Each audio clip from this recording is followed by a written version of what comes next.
हाय दोस्तों, कैसे हैं आप? उम्मीद है कि अच्छे होंगे। आज मैं आपके लिए एक बहुत ही छोटी और बहुत ही मोटिवेशनल स्टोरी लेकर आया हूँ। तो प्लीज़ इस स्टोरी को लास्ट तक देखिएगा, बहुत मज़ा आने वाला है और बहुत अच्छी बात है आपको बताऊँगा। स्टोरी का नाम है पिता का आशीर्वाद। ये फादर्स डे स्पेशल है। एक व्यापारी की यह सत्य घटना है।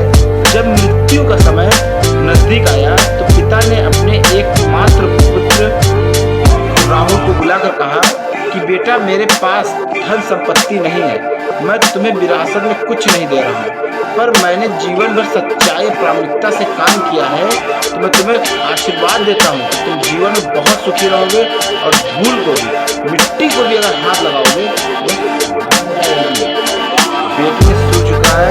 पिता के पैर छुए, उनका आशीर्वाद दिया और पिता ने सर पर हाथ रखकर आशीर्वाद दिया, संतोष से आशीर्वाद दिया और अपने प्राण उतारे। और हिंदू धर्म में कहा जाता है कि मरता हुआ व्यक्ति अगर अपनी कोई बात कहता है तो सत्य जरूर होती है। अब घर बेटे राहुल पर आ गया था। उसने एक छोटी सी ठेला गाड़ी पर अपना व्यापार किया। धीरे धीरे व्यापार बढ़ने लगा। एक छोटी सी दुकान ले ली। व्यापार में बहुत तरक्की हुई क्योंकि उसके पिताजी का आशीर्वाद बहुत तेजी से काम कर रहा था। अब नगर के संपन्न लोगों में उनकी गिनती होने लगी। उसको विश्वास था कि यह सब मेरे पिता के आशीर्वाद का ही फल है, क्योंकि उन्होंने जीवन भर दुख उठाया पर कभी भी बेईमानी नहीं की, कभी भी चीटिंग नहीं की, कभी किसी का गलत नहीं किया और सबसे अच्छी बात उन्होंने श्रद्धा नहीं छोड़ी, प्रामाणिकता नहीं छोड़ी। इसलिए उनकी बाड़ी में और उनके आशीर्वाद बहुत तेजी से बढ़ते और वो बहुत तेजी से बराबर या पास करते थे। एक दिन तुम्हारे पिता इतना बड़ा संपन्न क्यों नहीं हो गए और उनके आशीर्वाद अभी क्यों नहीं होगा? धर्मपाल ने कहा, तब राहुल ने कहा कि मैं पिता की ताकत की बात नहीं कर रहा हूँ, मैं उनके आशीर्वाद की ताकत की बात कर रहा हूँ। इस प्रकार वह बराबर अपने पिता के आशीर्वाद की बात करता तो लोगों ने उसका नाम ही रख दिया था बाप का आशीर्वाद। जब भी कोई बोलता ये तो मेरे बाप का आशीर्वाद है।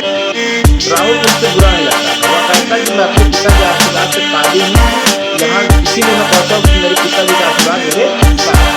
ऐसा करते हुए कई साल बीत गए। वह विदेश में व्यापार करने लगा। जहाँ भी व्यापार करता उससे बहुत लाभ होता है। धीरे बहुत करोड़पति बन गया। एक बार उसके मन में आया कि मुझे लाभ ही लाभ तो होता है, क्यों ना एक बार कुछ ऐसा करूँ कि मुझे नुकसान हो, क्योंकि उसने अपने जीवन में कभी नुकसान नहीं देखा था। तो उसने अपने मित्र से पूछा कि ऐसा कोई काम बताओ जिसमें मुझे नुकसान हो। मित्र को लगा कि इसको अपनी सफलता का घमंड हो गया है, इसलिए घमंड को दूर करना पड़ेगा, इसके घमंड को चूर करना पड़ेगा। तो ऐसा धंधा बताता हूँ कि जिसमें इसको नुकसान होगा। तो उसने बताया कि तुम भारत में लौंग खरीदो और जहाज में भरकर अफ्रीका के जंजीबार में जाकर बेचो। धर्मपाल को यह बात ठीक लगी, क्योंकि जंजीबार जो है वो जगह का नाम जो है वो लौंग का देश है। वहाँ से लौंग भारत में लाते हैं और 10 से 12 गुना भाव पर बेचते हैं। भारत में खरीद कर जंजीबार में बेचे तो साफ साफ नुकसान दिख रहा था, परंतु राहुल ने तय किया कि मैं भारत में लौंग खरीद कर जंजीबार खुद लेकर जाऊंगा, देखो कि पिता का आशीर्वाद कितना साथ देता है। नुकसान का अनुभव करने के लिए उसने भारत में लौंग खरीदा और जहाज में भरकर खुद लेकर वहाँ पे पहुँच गया। अब वहाँ जब पहुँचा तो वहाँ का जो सुल्तान ने था वो जहाज से उतरकर, वहाँ का जो सुल्तान था, जब उसने देखा कि जहाज से कोई उतरकर आ रहा है तो उसने व्यापारियों से मिलने को बोला। तो उसके सामने सुल्तान ने पूछा कि तुम यहाँ क्या बेचने आए हो? तो उसने बोला लौंग। तो उन्होंने कहा यार सुल्तान ने उसको सामने देखकर उसका परिचय पूछा। उसने कहा मैं गुजरात के खंबात व्यापारी हूँ और यहाँ पर व्यापार करने आया हूँ। सुल्तान ने उसकी व्यापारी समझकर उसका आदर किया और उससे बात करने लगा। राहुल ने देखा कि सुल्तान सैकड़ों सिपाही उसके हाथ में तलवार बंदूक आदि कुछ भी ना होकर बड़ी बड़ी छन्नी लेकर कुछ ढूंढ रहे हैं। उन्होंने बड़े आश्चर्य हुआ। उसको विनम्रतापूर्वक सुल्तान से पूछा आपके सैनिक इतनी छन्नी लेकर क्या चीज़ ढूंढ रहे हैं? सुल्तान ने हंसकर कहा बात यह है कि आज सवेरे समुद्र तट पर मैं घूमने आया था, तब मेरी उंगली में एक अंगूठी यहीं कहीं निकल कर गिर गई। अब रेत में अंगूठी कहाँ गिरी पता नहीं, तो इसलिए मैं सैनिकों को साथ लेकर आया हूँ।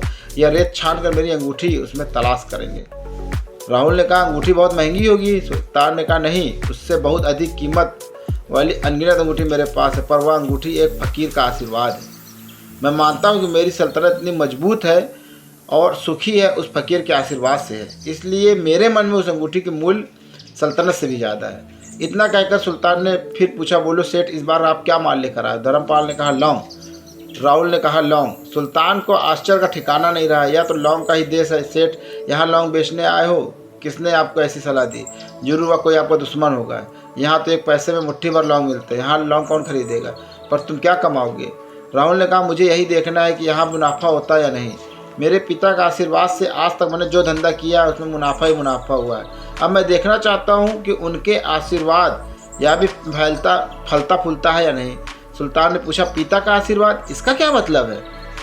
राहुल ने बताया, मेरे पिता सारे जीवन ईमानदारी और प्रामाणिकता से काम करते रहे, परंतु धन न कमा सके। उन्होंने मरते समय मुझे भगवान का नाम लेकर मेरे सिर पर हाथ रखकर आशीर्वाद दिया था कि तेरे हाथ में धूल भी सोना बन जाएगी। ऐसा बोलते बोलते राहुल नीचे झुका और जमीन की रेत में मुट्ठी भरी और सम्राट सुल्तान के सामने मुट्ठी खोलकर उंगलियों के बीच में से रेत नीचे गिराई तो धर्मपाल और सुल्तान दोनों का आश्चर्य का पार नहीं रहा था। उसके हाथ एक हरी जुड़ित अंगूठी थी, वह सुल्तान की गुमी हुई अंगूठी थी। अंगूठी देखकर सुल्तान बहुत प्रसन्न हुआ। बोला, वह खुदा आपकी करामात का पार नहीं, आप पिता के आशीर्वाद को सच्चा करते हो। राहुल ने कहा, फकीर के आशीर्वाद को भी वही परमात्मा सच्चा करता है। सुल्तान और खुश हुआ, राहुल को गले लगाया और कहा, मांग सेठ, आज तुम मांगेगा मैं दूंगा। राहुल ने कहा, आप 100 वर्ष तक जीवित रहो और प्रजा की अच्छी तरह से पालन करो, प्रजा सुखी रहे, इसके अलावा मुझे कुछ नहीं चाहिए। सुल्तान और अधिक प्रसन्न हो गया और उसने कहा, सेठ, तुम्हारा माल मैं आज खरीदता हूँ और तुम्हारी मुँह मांगी कीमत दूंगा। इस कहानी से शिक्षा मिलती है कि पिता का आशीर्वाद हो तो दुनिया की कोई ताकत भी तुम्हें पराजित नहीं कर सकती। पिता और माता की सेवा का फल निश्चित रूप से मिलता है। आशीर्वाद जैसी और कोई संपत्ति इस दुनिया में नहीं है। बालक के मन को जानने वाली माँ और भविष्य संवारने वाला पिता, यही दुनिया के 2 महान ज्योतिष हैं। अपने बुजुर्गों का सम्मान करें, यही भगवान की सबसे बड़ी सेवा है। वीडियो अच्छा लगा हो तो लाइक करिएगा, सब्सक्राइब करिएगा, शेयर करिएगा। Thank you.